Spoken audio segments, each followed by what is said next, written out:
Welcome to another episode of Metal Mastermind. Co-founder, co-host here, Jason Stallworth, and we've got our other co-founder of Metal Mastermind and co-host, the great Ken Candelas.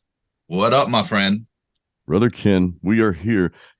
Oh, dude, we've got some cool stuff that, we just pretty much talked about the podcast that we're filming right now. We should have just filmed our conversation because now we got to do it over again. But guys, we're all about gear junkie today. This is all about gear and the core of the topic, because Ken and I both have some very personal and very recent experiences.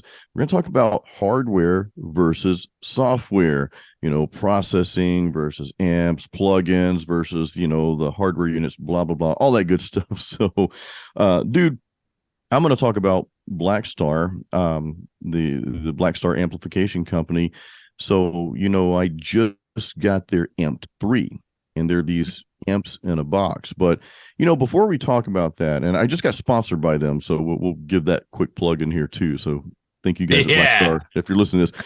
We'll talk about that because I want to talk about my experience with the Amp 3, which is it's a real amp, it's a power amp, versus a real amplifier, which again, the Amp 3 is a real amp, but versus a tube amp with a cab mic'd up, and versus using plugins. So I want to get into that. But dude, you brought up something that's gold, because you're finishing up your album and you were looking to kind of perfect everything, the big picture here, right? The overall mix and stuff. Yeah. And instead of using software, where you went out and bought a hardware piece, and I don't think people are buying a lot of these hardware pieces. So let's talk about this, man, because I'm interested. Sure. Well, it's kind of one of those things where, before I get into that, I guess it's important to preface all of this with what is the modern studio, right? Because everybody that ever used to do any type of recording back in the 80s or 70s or any of that time era, let's say the golden era of rock, right? You had $1 million studios with all this analog gear, and that was expected. Nowadays, right, nobody really has $1 million studio unless they really got it like that. And if you have a studio at home in your bedroom, you're probably all digital, because digital is super convenient and it allows so much accessibility. And I think over the last 20 years, this transition between, going from analog to digital, you actually have some people that were I teach at universities, right? So I have young students who have never touched a lick of analog gear before, which is kind of wild to me. Whoa. Yeah, I know, right? Now you're starting to feel a little old. I'm like, dude, what the hell? And I want to talk about some of my experiences that I had actually yesterday too, because I just exposed some students to the SSL console, and I was just performing how does it feel to actually process things right there and then as you're recording. And the students, they were blown away, because they're so scared to actually commit to just saying, hey, this is a certain sound that I'm after, and that's how it's going to be when it's recorded. They're like, oh, why not just record it really flat and natural so that you can mix it later. And I said, hey, you can do that, but if you're after a particular sound, why not just get it right there and then? And you know what? That takes confidence. Man. It does. So here's the thing, right? So we're in this digital world now where everybody's just kind of honing in on just creating the cleanest recording possible. And I was, of course, involved in that world too. So I'm making all these decisions, and Jason, I've been working on my album for 8 years at this point. Yeah, so all of my growth as an educator, as a performer, it's really grown alongside with this album. And towards the more recent years, when I started to really get more access to certain things like plugins, right? As an educator, we have some of those benefits.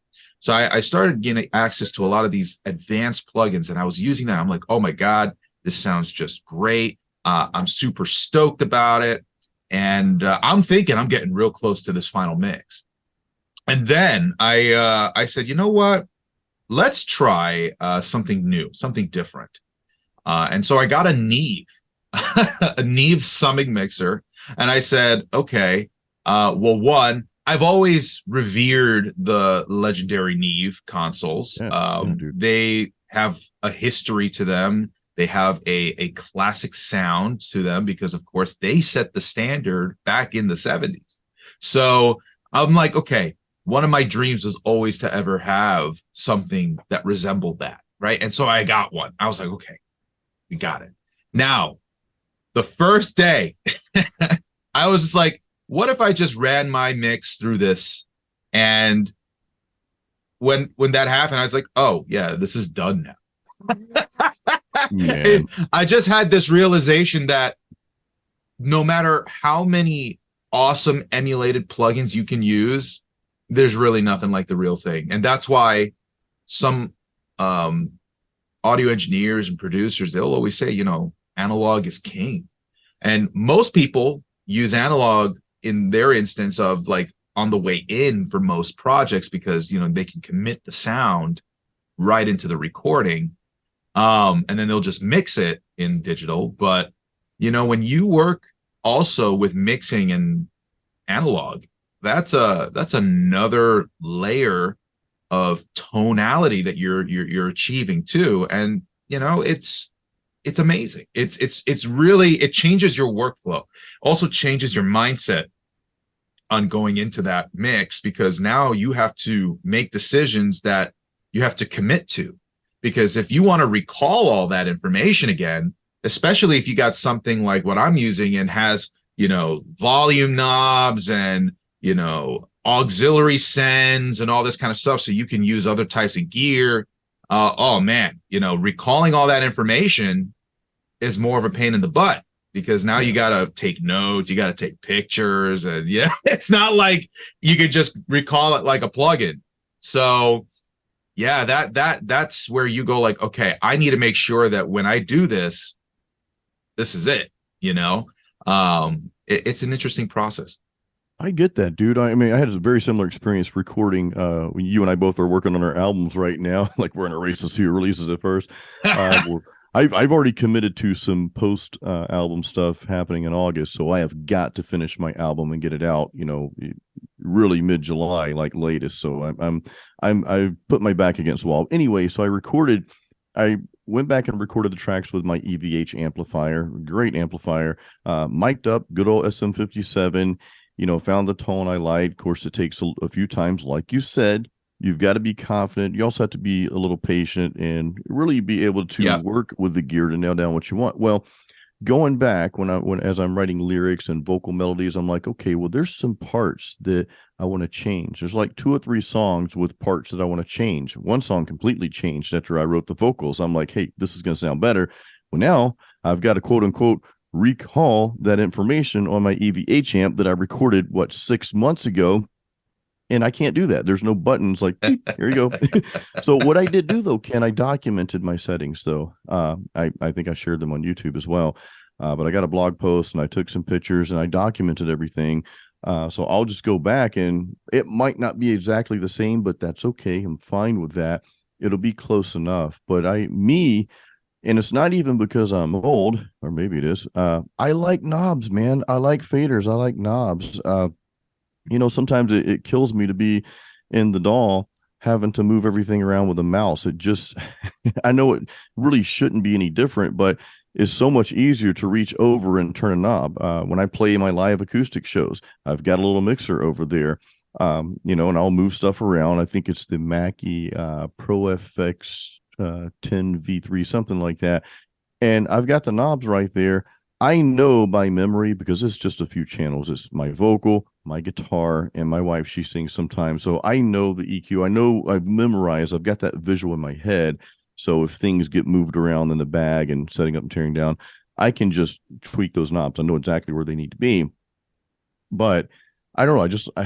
For some reason I like that. Now I've also got this new, I recently got sponsored by Electro Voice. I got their new column system they sent me, and there's no mixer. The mixer is actually on my phone. So I'm Wow. having a little trouble with that. I mean, it's very convenient, and you just go to the phone and fade the little things with your finger each channel or whatever. But I don't know. I'm just I still like the idea of just having that physical knob and physical fader. It's just a little bit easier.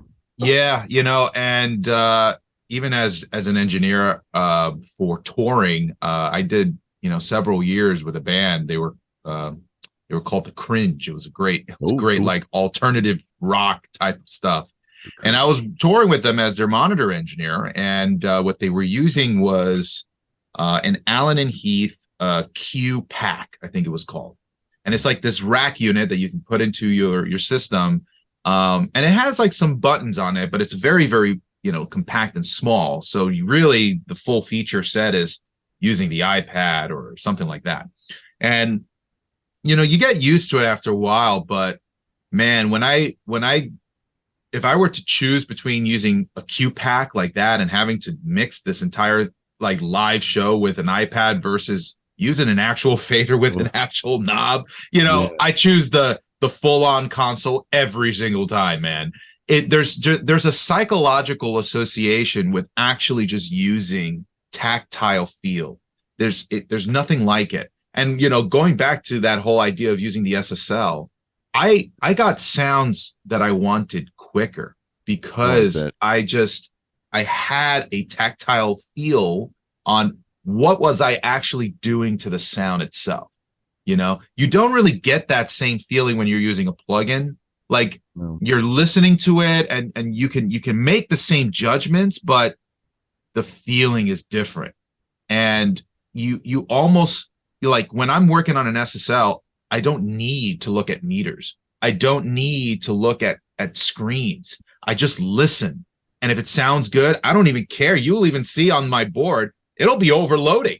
And Yeah, you yeah. won't even really hear the overloading because it just sounds edgier. It just sounds cooler. And that's what it's doing. It's meatier, right? That's the beauty of analog. It's like soft distortion. It's not like clipping distortion like you get with the computer. So I totally am there with you, man. And it's just an incredible experience. And it just reinforced that concept to me here in my own home studio because I'm here with Antelope Audio and they got great converters, they got great plugins too. And I'm like, Yeah. dude, I love this stuff, but holy crap, was I not using it to its full potential until I actually started summing with it. Because Yeah.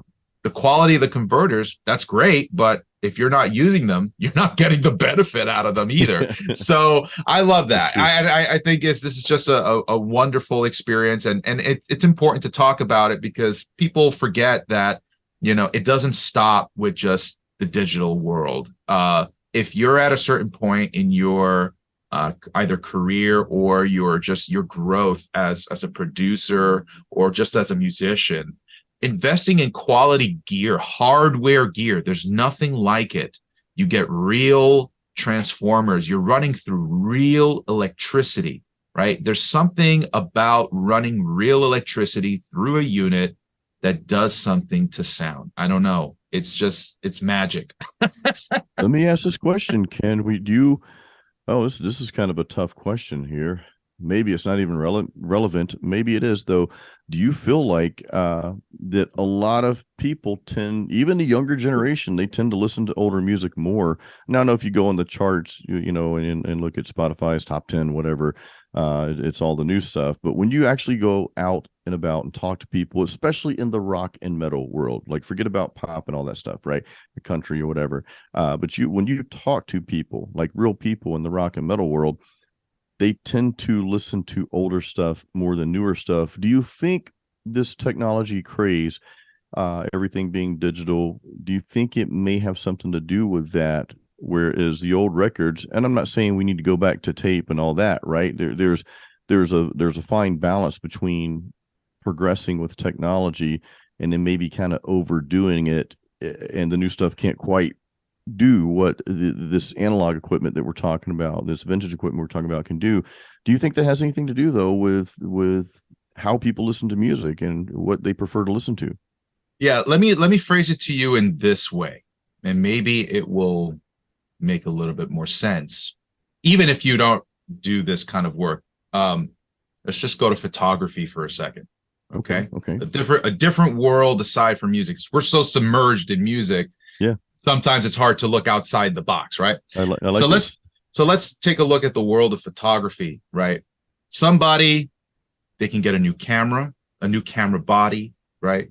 It can film in 4K, it can film in 6K, it can film in 8K, it can film in 16K. They got all these different types of resolutions. And what happens when you buy the body of the camera? Typically, it's almost obsolete the moment you buy it. Yeah. Right? Because there's always going to be something that comes out that's newer, that's fresher. But you know what always stays the same? The lens. Hmm. The lens always grows in value because the lens uses a different type of technology. It uses optics, right? Okay. Glass, real glass. And you can't emulate real glass, right? It will always retain its value. So now let's go back and relate this to music and audio. Let's talk about all the classic amplifiers with the real tubes that they have, with the real electric circuitry that they have. Let's talk about microphones. Why do we still use microphones that were back in the 60s? Because that's a great point, dude. They had real electronics. You had transformers, inductors, capacitors, all these different types of electronic components that, sure, we could try to emulate here in digital, but at best, it's an attempt because digital does not look at things the same way inherently that analog does. And there's a limitation to digital because the computer can only store so much information. So the finite differences, right? For example, for every, I think, there are a couple of voltage steps that happen in between a conversion, and they can only be estimated between like something to the degree of like 6 decibels or something of that sort. So for every one of these sort of voltage steps that we're using, there is actually an inaccuracy. And we call this quantization error, where the computer literally has to round the information to the closest number that it can process because it just doesn't have the finite or infinite depth that something like electricity or analog does. So it's inherently going to be inaccurate just because we're using an imperfect system. Despite the fact that it's very convenient and despite the fact that it's replicatable and all these sorts of benefits that we get with digital, that's what it does great. But digital, it's a different language inherently. It doesn't understand the physical world. We have to use a Rosetta Stone to turn the physical world into digital. That's what a converter does. And that converter, that's like saying, hey, man, you got a different buddy who speaks a different language, right? And you need an interpreter, but that interpreter, they're not perfect. They'll interpret certain things a certain way from that person to you, from you to that person. And you'll get the idea of what they're saying because you have a friend that can interpret for you. Yeah. But maybe, there are certain words that, the person who's saying it in their language, they mean it in a more slang way, or, they mean it in a more formal way. And then the person who's interpreting has to try and convey that in your slang or your formal way, right? And that might be some inaccuracy. So you're absolutely right, dude. I deal with this all the time in speaking Thai language. I'm probably intermediate, lower intermediate in Thai language. I'm reading and writing a little now too, but No, I know exactly what you're saying. There are some slang words in English language that the Thais do not have, so they'll Right. just say it with their own accent, right? And vice versa.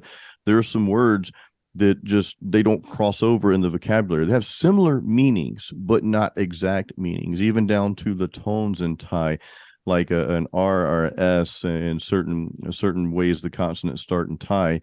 It sounds like an S to us, and it is, but it's really not. It's really something else. It's their Right. own. So no, I totally understand what you're talking about. And by the way, guys, Ken is totally nerding out here on analog versus digital, and I love it, man. I've never heard anyone explain like you just explained the differences, and it's just really, really odd the way that we think digital was so much better. I'm not saying it's bad. I mean, you nailed it when you said convenience.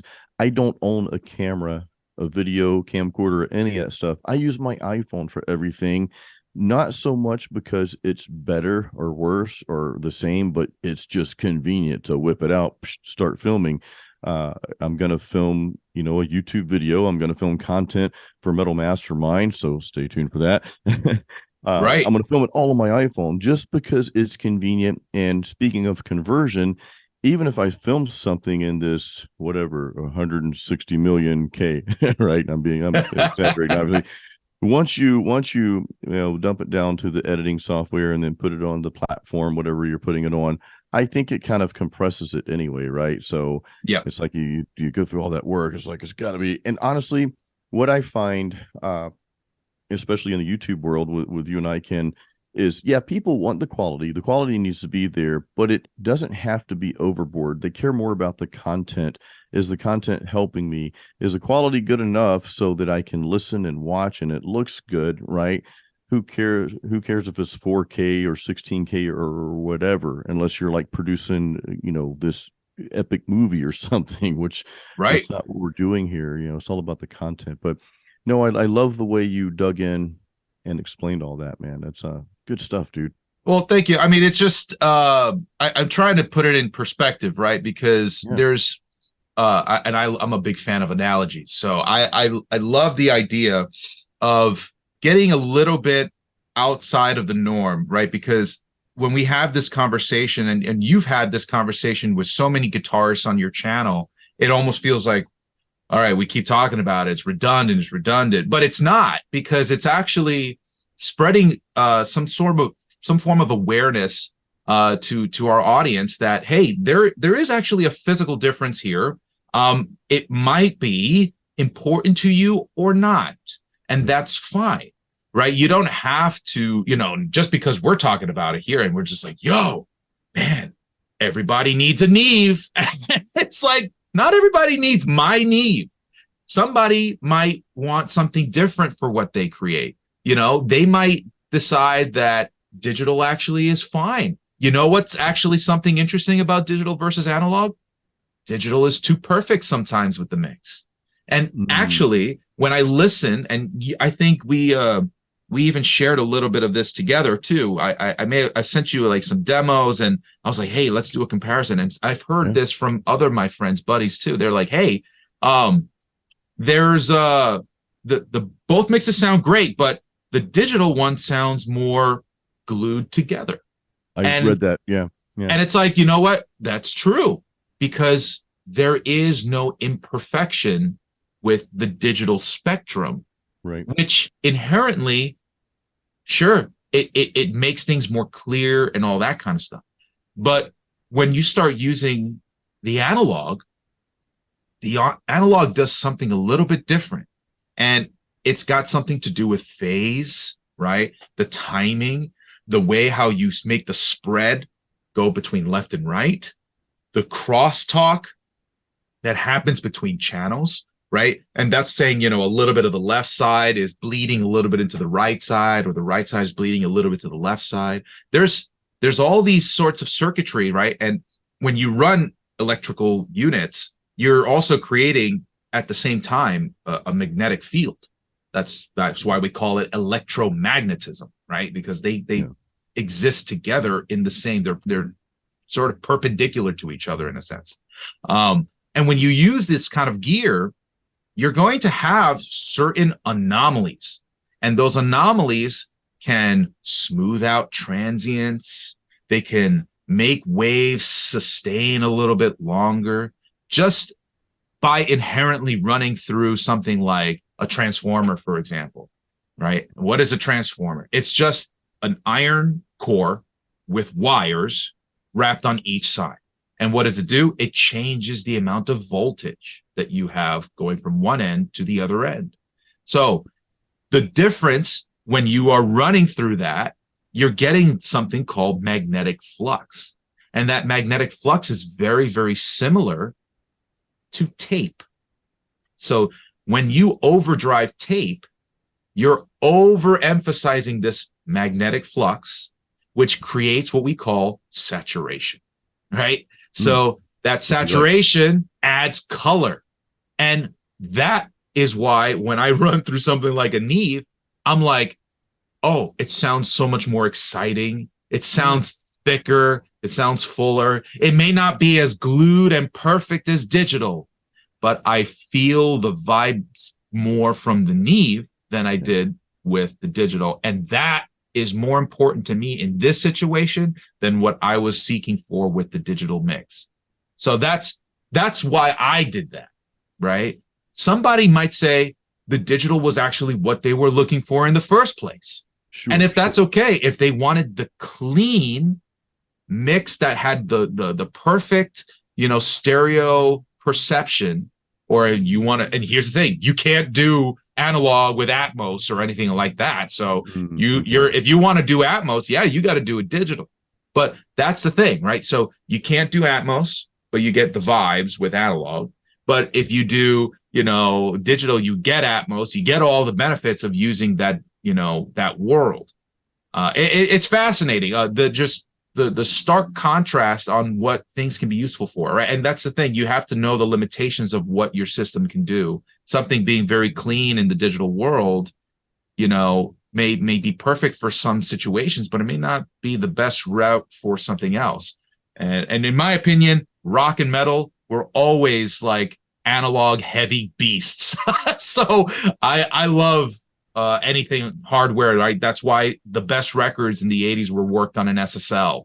The SSL, they started using compressors on the entire mix bus, and they started to have compressors on every single channel. And that's why we created such a beefy sound coming out of the 80s that we revered even till this day. I love it, dude. And that kind of jumps right into guitar tones there. Again, there are a lot of great metal albums out there, so many, but sometimes I hear the guitar tone and it sounds like papery. I don't want to say thin, but it almost sounds too perfect. And it's just like, okay, it sounds processed. It sounds overly processed. There are countless albums like that. Whereas the ones that you can tell were recorded with a real amplifier and maybe not a whole lot done after that, because I think sometimes people might record their tracks with a live amp, right, with a tube amp mic'd up, but then they do so much stuff to it in the post processing, it just kind of kills the vibe of the real amp, right? So I've heard you hear the differences between guitars and certain albums and songs and such, and even between albums, like you can even go back to, and I think Metallica probably uses, they probably still mic their amps and all that good stuff. But even with that, using the same strategy, you can tell their sound from Kill 'Em All really raw, man. That and Ride the Lightning to go into an album like Justice, the tone completely changed. One's not necessarily better than the other, but the Justice is a little bit cleaner, right? Now, of course, that was all real amps, but you get into some of these bands that are recording with plugins. And look, I'm not knocking that, guys. My last 3 albums, Masterpiece, I recorded those with amp sims, with Positive Grids, their Mesa amp sim, and it was what I had at the time. My Heavy Metal Workout Series albums, those were recorded with the same thing, Positive Grid. My first album, Apocalyptic Dreams, I recorded that with the Pod HD 500. Their Engel sim, right? It sounds nothing like an Engel amp, but it served the purpose for the time. Now I'm looking at this album here. Well, I'm like, you know what? I want to do it differently. There are things in my albums that I'm like, okay, not really sure if I like the tones. You know, I'm not knocking my own albums, but maybe in a way I am. But you do use what you have to do what you need to do, right? If you're recording with plugins right now, maybe you don't have the budget to go out and buy a tube amp. Maybe you don't even want one. Hey, go for it. Me, on the other hand, though, I'm like, okay, well, this album's going to be recorded with a live amp, almost done. But it brings me to this recent sponsorship with Blackstar. I got their Amp 3. And for those of you who watch my unboxing, apologies for the disaster. There was some what I call ID 10T error. Write that out, ID 10T on my part in getting this thing. But I've learned how to use it, and of course, at this time on my channel, I've got a few videos out there with the Blackstar. But to me, it was kind of like the perfect.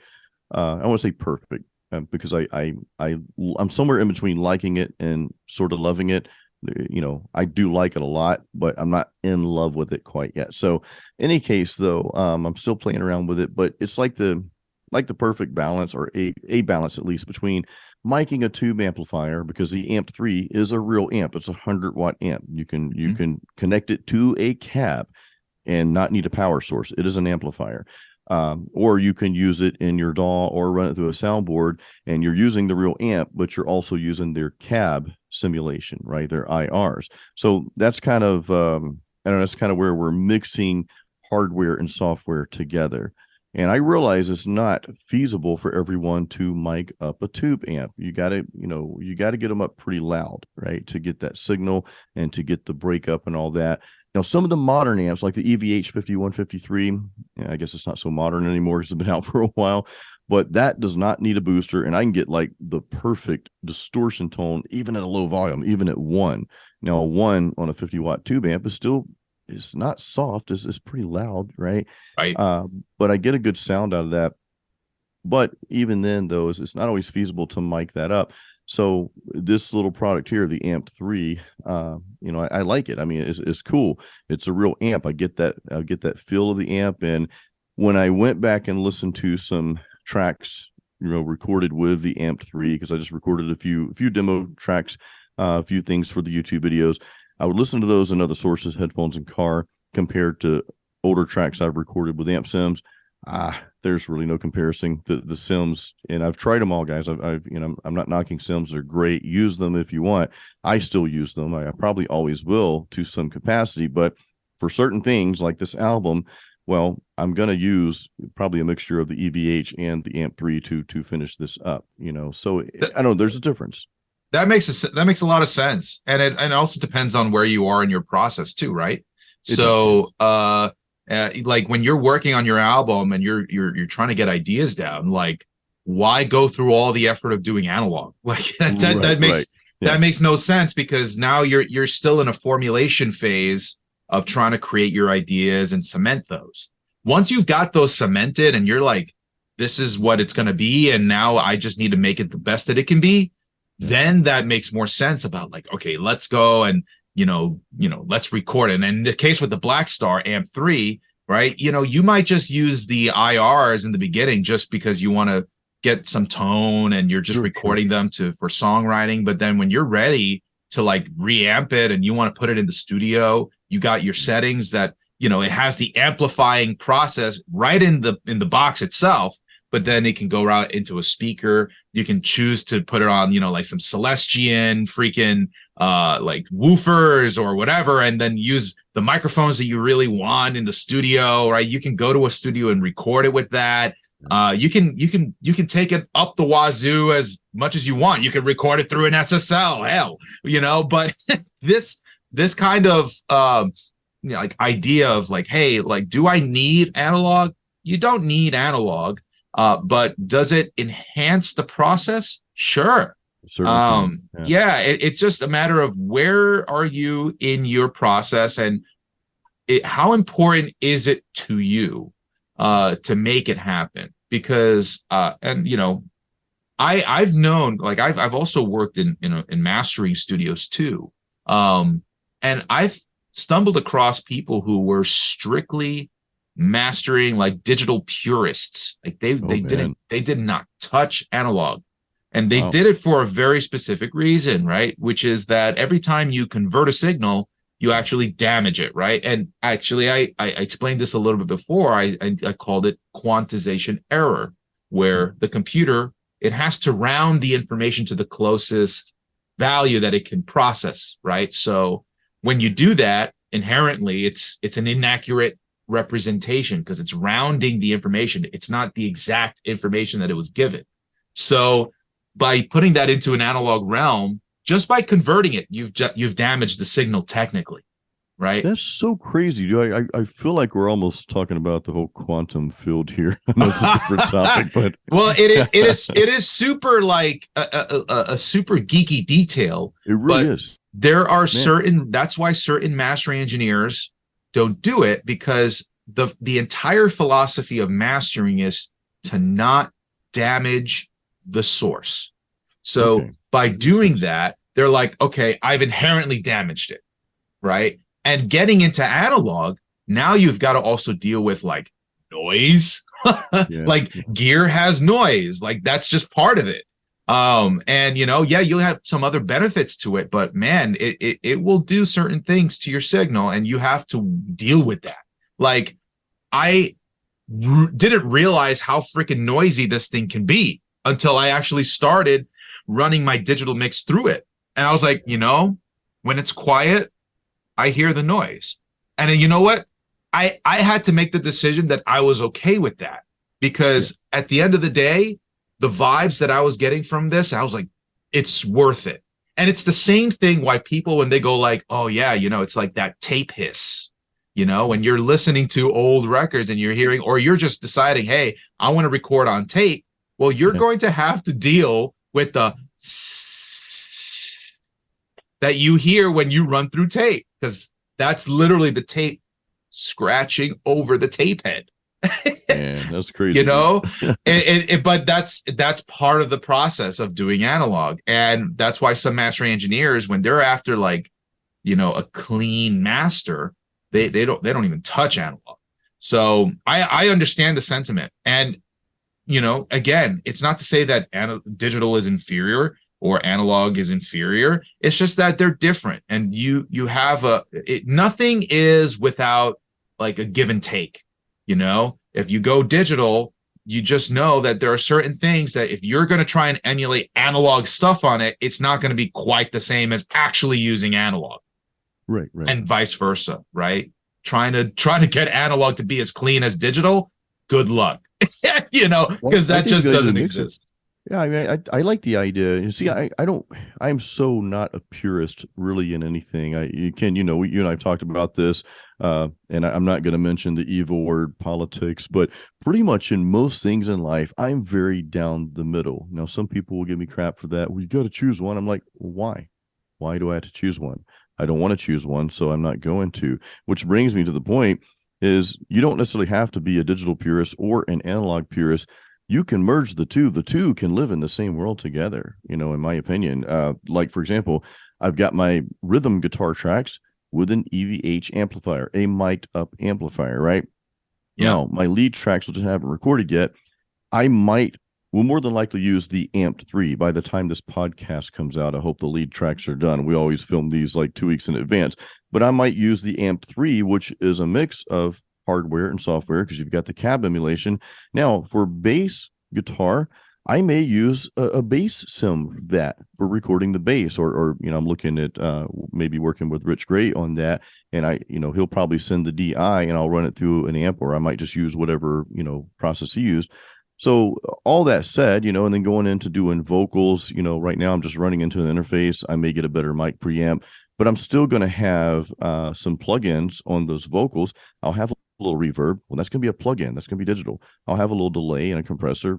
That's going to be digital, Ken. So I believe you can merge all these things to work together if you want that, if that's what you want. I don't really see the point in saying, well, I'm going to be all analog. Everything's got to be analog, or I'm going to be all digital. I would rather folks look at it as like, what do you want? I mean, if that's what you really want, go for it. But why do you want it, right? What's the benefit? So I'm a big believer in just doing what works best for you. It might lean one way, more one way, right? May lean more digital than analog, or more analog. But if you can use them together and just make things great and convenient at the same time, hey, why not? Yeah, and I want to even tag on a little bit there. I mean, one of our other sponsors, Opulus, what they're doing, Yeah. they're, right, we talked about NFTs, the digital side of things of ownership, right? But if you decide that you want to buy one of their NFTs, you also can get a plaque for it. That's I like still the don't analog understand this version. stuff, dude. Isn't it so cool though? Yeah. Like you get a digital file, and then as a reward for having that digital file, you Yeah, can have a physical representation of that in the real world, right? that's pretty So cool. Yeah, that's pretty like cool. that's like a great way of Yeah, comparing living digital and analog together. They can coexist. they can. It's Yeah, it's really unhealthy for us to look at certain things as just one or the other. Like we have to live, together. We there's no reason to separate the two. Honestly, we hurt each other by doing that. The more we can yeah. understand how they coexist, the better we'll be, and the more, honestly, future proof we'll make everything exist. Because I love, like, I got into analog in my career much later. um I started for a very long time just with digital, right? And I'm looking at my rack here, which you can't see, but I just started with digital for a long, long, long, long time.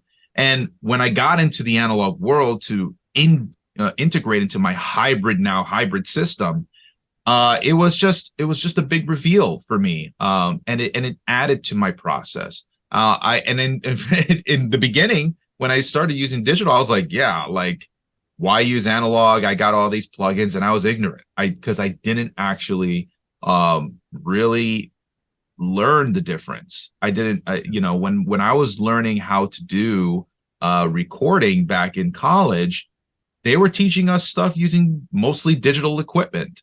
I went to a community college, and then when I got into a other college for a 4-year college, I learned more of the difference on what analog can do. But I looked at analog at that time as, okay, I would record with analog, but I would mix entirely with digital. And I didn't really ever try mixing analog with my record back with the first Homeric album. This time around, I said, let's mix with analog, because let's see what that will do. And oh my gosh, it did so much more for my process. And I'm super excited about that. But yeah, man, I totally 100% agree with you. Analog and digital, you don't have to throw one away for the other. They can live together, and you can do it within your own budget too. There's analog gear out there that's very affordable, and it actually adds quite a bit of character to anything that you run through it. You could even use something as simple as just a high quality preamp and just use that to color your signal. So I was going to ask you about that, like for vocals, for example. And this is mainly for me, guys, but it'll help everyone listening. So when I go to record vocals, I'm looking at using this Electro Voice again. This is a sponsorship here. I've got their RE20 mic. It's a broadcasting mic, but like the SM7B, also a broadcasting mic. Well, a lot of people do vocals, especially metal. So what type of preamp would you run a microphone through for vocals? Because right now I'm just running it through my interface and using plugins, but there's probably a better method, right? Well, what I would say is there's different types of preamps with different types of components, right? Okay. I mentioned Neve, and the way I like to look at Neve is it's like dark chocolate. It's rich, and it's got a lot of like a lot of meat to it, right? It's heavy, right? But when you're using something, let's say like an API, that's like more of like mint ice cream, right? Because it's got an open mid-range. It opens your nasal nostrils, right? So you're listening, and you're tasting the buds of all of that, right? So each one has its own type of signature sound. Gotcha. I think it really just depends on you playing around and just trying out some different pre's. That's why a lot of people really like something called like these 500 series analog rack units, and they're like these little tiny modules, right? I've seen those, yeah. And they slide into an entire rack, right? So that's a very, very good way of getting an affordable, high quality preamp, or you get compressors, you can get EQs and stuff in Sure, that form sure. factor too. But a lot of people like to just, collect a couple of different preamps. And Yeah, what they'll yeah. do is they'll just run stuff through that, get two of each, right? Get two Neves, get two APIs, get two SSLs, get two, I don't know, Burls, whatever you want, right? And try them out. And that's a great way. And if you don't like them, sell them. People will buy them. Yes, These analog people will buy. Yes, yes. analog gear will always retain value, unlike digital. Okay, because digital moves forward so fast. The moment you buy it, it's already archaic, right? Try selling an old digital interface that you have. You're probably going to get $50 for it. You're not. It's going to be outdated. It's going to be Now, if you outdated. had to, Go ahead. one preamp though, if you had to buy one preamp, if like, okay, Ken, you can only choose one preamp for vocals and maybe running guitars through as well. If you're miking amps, what would you choose? I'm just curious. Honestly, I love Neve just as Okay. I'm a biased Neve lover, but Gotcha. SSL is such a good contender to that too, man. SSL actually released, I think, a new interface that that has, I think, 32-bit native recording, Oh, which I'm very, very interested in. I think it's called the SSL 12 or something like I'm that. interested too now. Yeah, and it sounds bonkers, man. It's so good. I mean, the pre's on an SSL are just fantastic. You really can't go wrong. What I like about an SSL is there's a toughness but versatility to it. It's kind of like, how would I say it?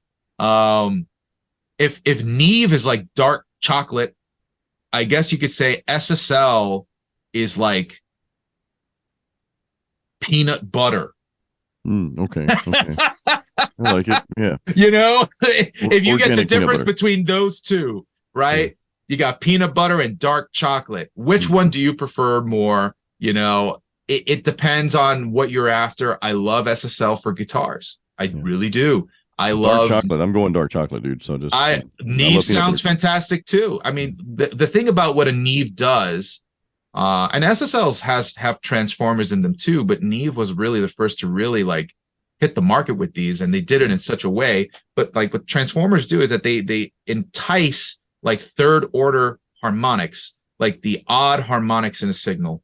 So when you're listening to that kind of stuff, think about it in musical intervals, right? That's like your seconds, your sevenths. It's all the more dissonant stuff. And what that does, it adds edge, right? In music. Yes. It's the same thing here, but tonally with musical sounds, with frequencies and harmonics. It's the same idea.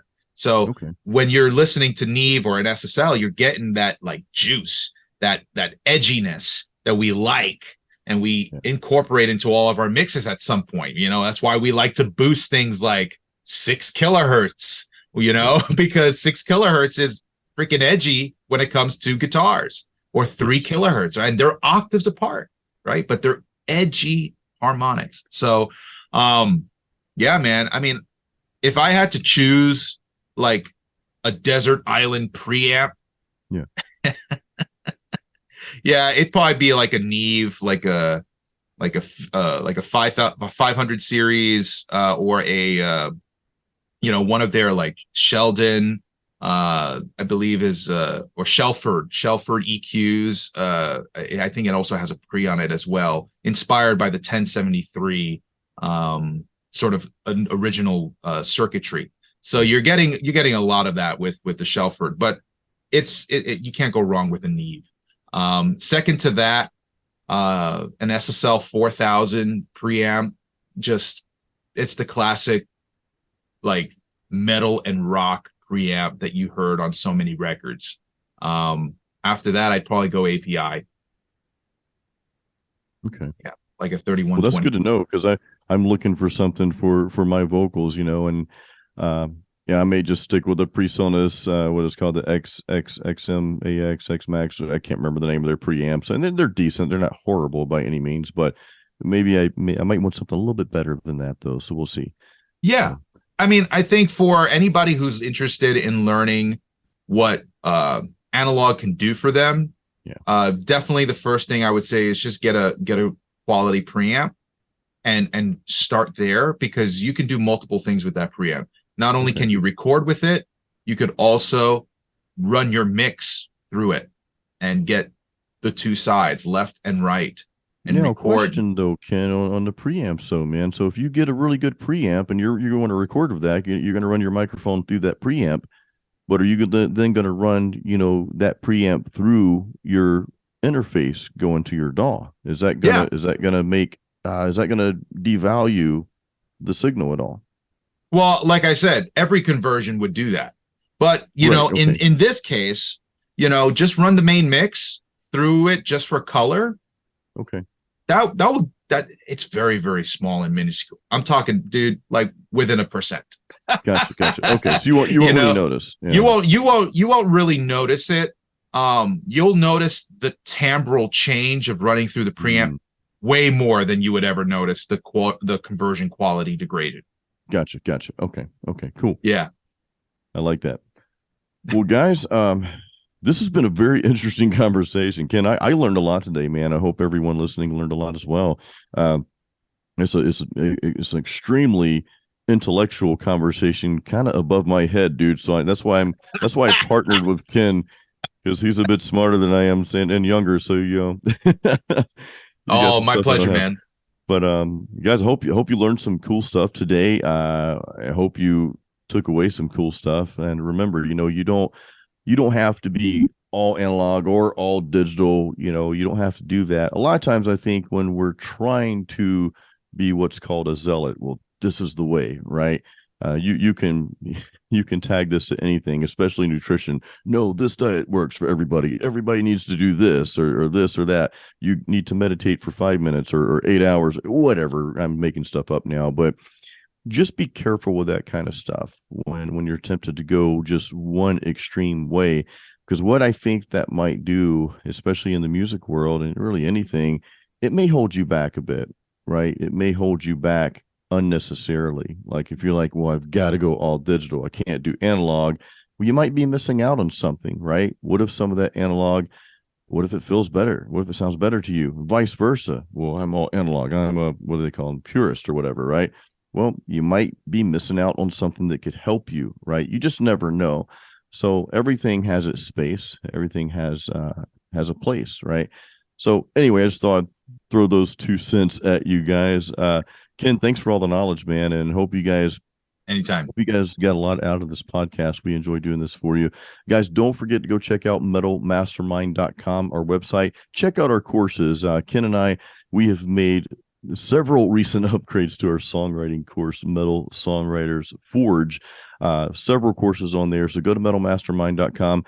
Ken, we're talking, let me throw this in real quick, man. We're talking about, the studio and setup and all that. Just reminded me of your course called Metal Studio Designer. You've got a course out there that helps you design down to like the mathematical dimensions and all that stuff of your studio.